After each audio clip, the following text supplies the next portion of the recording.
According to Icke, the Isle of Wight is a world within a world, with Freemasonry and Satanism at its center. The ancient ley lines scoring the landscape make it a powerful spiritual hub. I think the plan is he's going to show us this stone, which is part of a old stone circle. It's the main one where apparently satanic rituals happen on a regular basis. So this is a place here then where you think these rituals, or you know these rituals. These rituals definitely go on at this place up here. And is this? It's called the Long Stone. In fact, there's two stones. One's on its side and one's standing up, and it's a beautiful walk this direction. Let's go. After you. Cheers, mate. It opens out eventually, and you get a fantastic view. It's interesting when you look at the traits. This is mainstream science. When you look at the traits of what we call the reptilian brain, reptilian genetics, which we all have, one of the traits is an obsession with ritual. So when you look at all the pomp and ceremony of the royal family, you know, with Buckingham Palace and all this stuff, and all the ceremonies and the guards and the horses and the colours, you're looking at ritual. But you say that the people that actually live on the island are part of this. There are people, there's a network on the island that are... Big time. I mean, the Isle of Wight is a beautiful place, and if you pick up the higher levels, the vibrational levels of it, it's a very pleasant place to be. But my goodness me, there is a network of Freemasons, Satanists and paedophiles that run this island. And this is they run its police, government. the government, everything. So we're almost here at the top. Oh, see nearly. There it is. The Long Stone. There we go. It's funny, you know, you come on a day like this, it's a nice day and there's families around, and you see these stones. If you could see these on May the 1st, Halloween, that kind of, in these ritual periods of the year. And you'd be a totally different story. You would see something very different here. So this is the center point of this energy then, Yeah. that they're trying to tap into. What they would do, among many other things, you'd have them in their robes and hoods all around here, and you probably have, you would have the sacrifice on the slab This is here. the altar. This is their altar, yeah. And what they're doing, it's horrible, but let's get the truth out.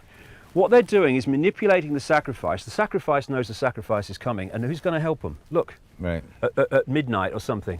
No one. And what they then do is they sacrifice the victim, and they drink the blood immediately, which has this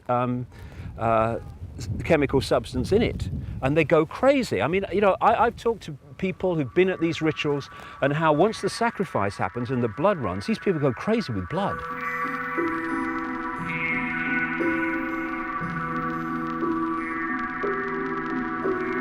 There was a man called Stanley Kubrick, the great filmmaker. I think I've heard of him. Stanley Kubrick was an insider, and he wanted to expose it. And his last movie was called Eyes Wide Shut. I've seen it.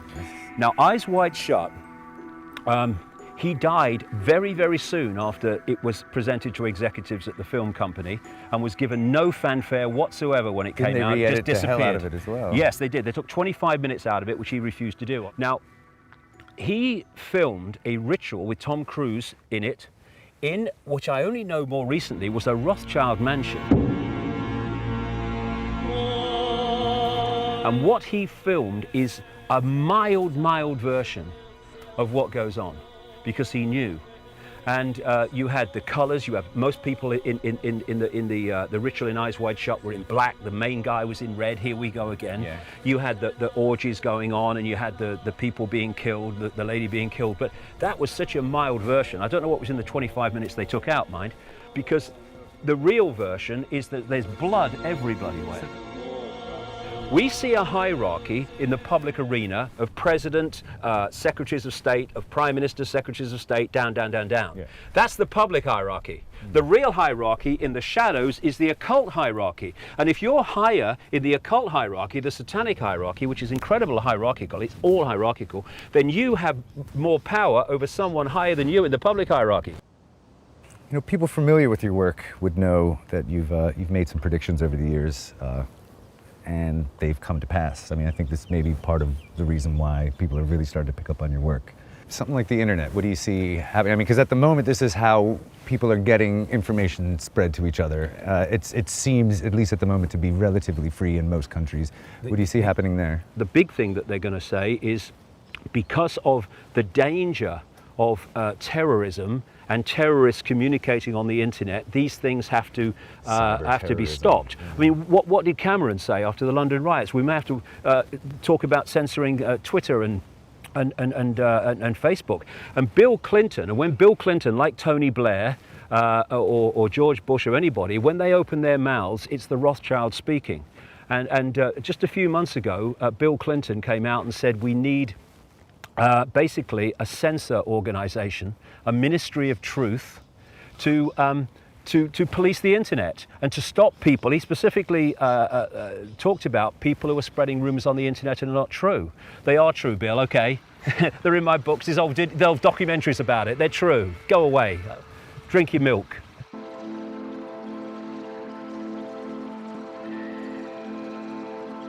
Do people just turn up at your door, though? I'm sure you have fans that well, they find do. out where... I hope they're not fans. I hope they're not followers or they're not listening. But yeah, I have people come quite a lot, from time to time.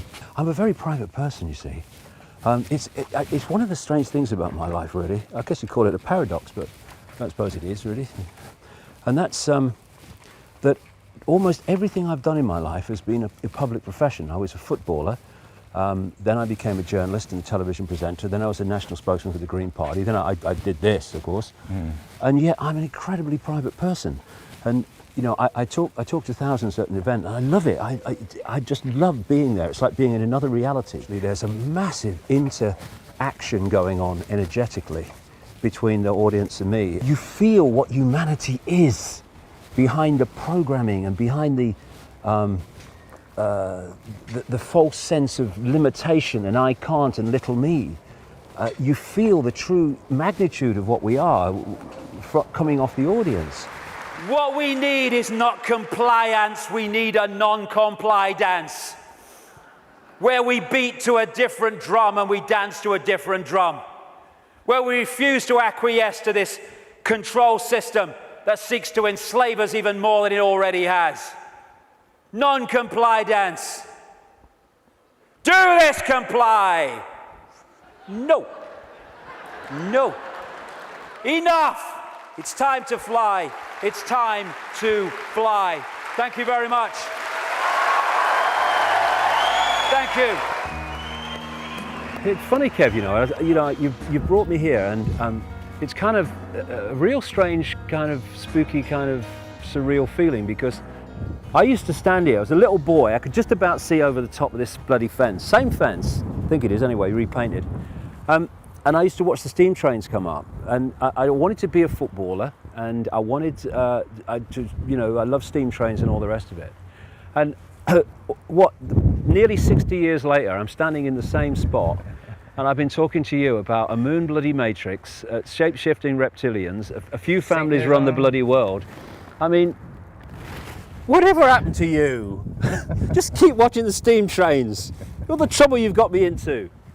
And it's just a strange where life goes. You never know where it goes, so all you can do is enjoy the moment. And I love this moment when I was watching them steam trains. I was in my heaven. And standing here, I'm in another kind of heaven, because given what happened 20 years ago and many years after that, I was ridiculed in the street, called a nutter, and I couldn't fill a phone box. And now suddenly it's so different. It just shows that if you keep walking and believing what you're doing, then something comes out the other end, and it's just beginning to.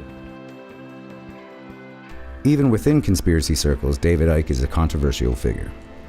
Many view him as a harmless eccentric, while others claim he must be an agent provocateur, discrediting conspiracies by mixing documented fact with wild allegations of rapist reptilians and their artificial moon base. Maybe they're just jealous. Icke has sold over 20 million books worldwide, while his website is an iconic forum for the global esoteric community with over 4 million views a month. So this is David Icke, visionary, multi-million selling author, global icon, one-time messiah, former goalkeeper, and the single greatest threat to the lizard apocalypse. Good luck, my friend.